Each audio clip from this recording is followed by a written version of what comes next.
এই কণ্ঠের গান শোনা হবে না আর কখনো, কারণ অভিনয় জীবনের পর এবার সঙ্গীত জীবন থেকেও বিদায় নিতে যাচ্ছেন তাহসান খান।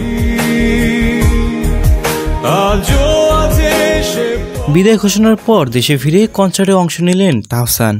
ব্যক্তিগত একাধিক পরিকল্পনা থাকায় শোবিজ দুনিয়া থেকে পুরোপুরি নিজেকে গুটিয়ে নেবার পরিকল্পনা করেছেন জনপ্রিয় সঙ্গীত শিল্পী ও অভিনেতা তাহসান খান।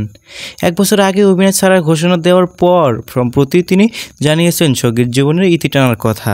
এই সঙ্গীত শিল্পী ও অভিনেতা জানিয়েছিলেন অস্ট্রেলিয়া সফরটি তার জীবনের শেষ কনসার্ট ট্যুর। ঢাকায় 2-1টা ইভেন্ট আগে থেকেই কমিটমেন্ট করা আছে, সেগুলো শেষ করেই সঙ্গীত জীবনে ইতি টানবেন। সম্প্রতি অস্ট্রেলিয়া থেকে ফিরেছেন তাহসান। প্রতিশ্রুতি অনুযায়ী এবার দেশের কনসার্টগুলোতে পারফর্ম করবেন। 5 অক্টোবর ভিভোর নতুন মডেলের মোবাইল ফোন লঞ্চিং উপলক্ষে রাজধানীর ICCB-তে আয়োজিত অনুষ্ঠানে গান শোনান তাহসান। ভিভোর ব্র্যান্ডের অ্যাম্বাসেডর হিসেবে দীর্ঘ সময় ধরে কাজ করেছেন তাহসান, তাই অনুষ্ঠানটিতে তার উপস্থিত এরকম প্রত্যাশাই ছিল। প্রেম তুমি দিয়ে কনসার্ট শুরু করেন তাহসান, শেষ করেন আলো গান দিয়ে। সো ভিউয়ার্স, তাহসান গান ছেড়ে দিচ্ছেন, এই বিষয়টিকে আপনারা কিভাবে দেখছেন তা জানিয়ে আপনার গুরুত্বপূর্ণ মতামতটি কমেন্ট করতে পারেন আমাদের কমেন্ট বক্সে।